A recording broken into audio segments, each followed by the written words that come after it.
হরে কৃষ্ণ বন্ধুরা, সনাতন মিডিয়া চ্যানেলে আপনাকে স্বাগতম জানাই। সনাতন ধর্মীয় তথা হিন্দু ধর্মীয় দর্শন শাস্ত্র, বৈদিক ও পৌরাণিক কাহিনী, ধর্মীয় নৈতিকতামূলক উপাখ্যান, বিভিন্ন দেবদেবীর পূজা অর্চনার নিয়মনীতি তথা বাস্তুশাস্ত্র, এইসব বিষয়কে কেন্দ্র করেই এই ধর্মীয় চ্যানেলটির উপস্থাপনা করা হয়েছে।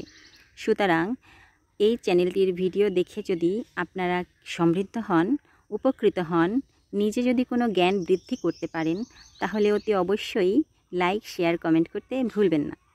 এবং এই রকমই নতুন নতুন সব ভিডিও সবার আগে পেতে চ্যানেলটি অবশ্যই সাবস্ক্রাইব করবেন এবং পাশে থাকা বেল আইকনটি অন করে রাখবেন। তো চলুন বন্ধুরা, আজকের আলোচনার বিষয় নিয়ে আমরা কথা বলি। আজকের আলোচনার বিষয় হচ্ছে যারা পূজা অর্চনা করেন তাদের জন্য কিছু প্রয়োজনীয় মন্ত্র। আমরা হয়তো সবাই পূজা অর্চনার নিয়মনীতি মন্ত্রগুলো সঠিকভাবে জানি না। আসুন সঠিকভাবে জেনে নিই। দেহশুদ্ধি মন্ত্র, আচমন মন্ত্র, পবিত্র হওয়ার মন্ত্র, পুষ্পশুদ্ধি মন্ত্র, জল শুদ্ধি মন্ত্র, ভূমি শুদ্ধি মন্ত্র সহ প্রয়োজনীয় সব মন্ত্রগুলো আজকে আমরা জানব। প্রথমে বাম হাতে সামান্য জল নিয়ে ডান হাতে ঢেকে উক্ত মন্ত্রটি পাঠ করে সেই জল সারা শরীরে ছিটিয়ে নেন। ওম অপবিত্র পবিত্র বা সর্বাবস্থাঙ্গত পিবা যশ্বরেত পুণ্ডরীকাক্ষম সবাজ্জভ্যন্তর শুচি। ওম পুনাতু পুণ্ডরীকাক্ষ পুনাতু পুণ্ডরীকাক্ষ পুনাতু।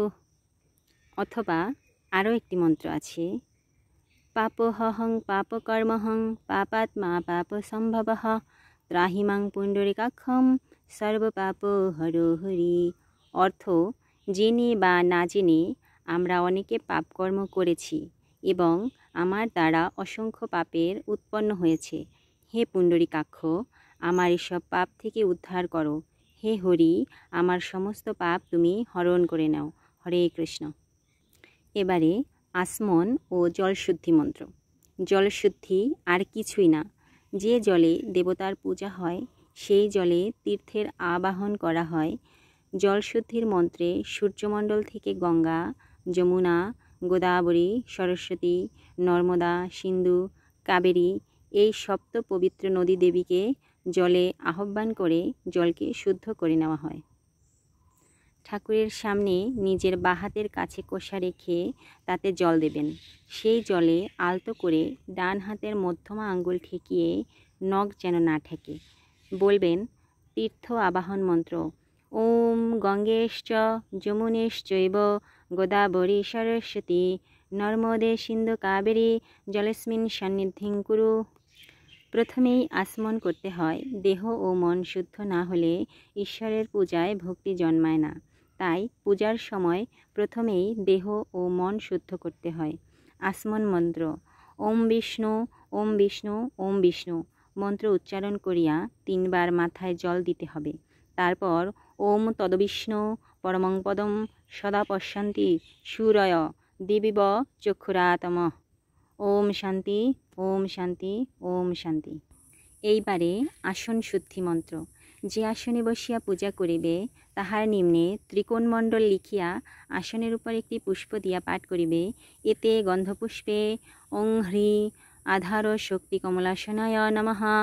তৎপরে আসন ধরিয়া পাঠ করিবে, আসন মন্ত্রস্য মেরুপৃষ্ঠ ঋষি সুতলং ছন্দ কুর্ম দেবতা আসনোপবেশনে বিনিয়োগ। অতপর হাত জোর করিয়া পাঠ করিবে, ওম পৃথ্বী তয়াধীতা লোকাদেবী তং বিষ্ণুনাং ধৃতা তঞ্চ ধায়ং মাং নিত্যং পবিত্রং কুরু শাসনম। ভূমিশুদ্ধি মন্ত্র। একটি ছোট ঘটিকে জলপূর্ণ করুন, তাতে কিছু পুষ্প দেন। উক্ত মন্ত্রটি পাঠ করে জলটি মন্ত্রিক করুন এবং যে স্থানটিকে শুদ্ধ করতে চান সেখানে অল্প অল্প করে ছেটান।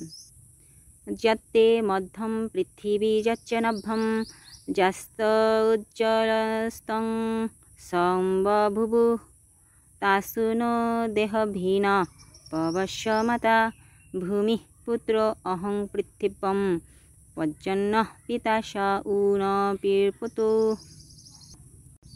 পুষ্পশুদ্ধি মন্ত্র। কিভাবে পুষ্পশুদ্ধ করবেন?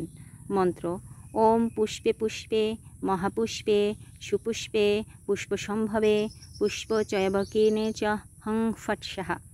এবার ফট বলিয়া পাত্র ধুবে, পরে ত্রিকোণ মণ্ডল আঁকিয়া তাম্রপাত্রটি রাখিবে।